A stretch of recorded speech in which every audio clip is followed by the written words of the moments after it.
Jadíh, is me sé dar, Tásúlagam go sé bh buint sult a seachna Gaeilge suas go dtí pointe seo, agus ag gúsáid an sean seo leis de cult Gaeilge a clochta.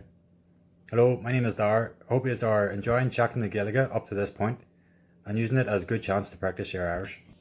Thosaigh me ag fólam an Gaeilge sa níoscail Coslacha agus an sin bonscail Naomh Prontas agus an é sin freastal me ar Naomh Catriona ardwatha. Bhí an tábharm gur réanaí mo tismóthirí an Gaeilge his dú agus ag gcóirc siar arnis fecha me more brontanas an teanga roan.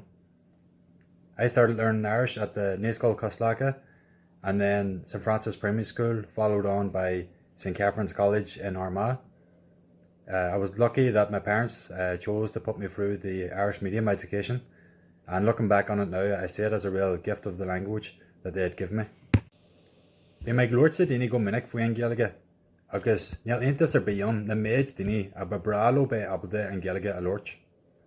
A go háirithe nuair tá tú níos sinne, dearann siad níl an tam nó an éarc beidir acu le í a fólam.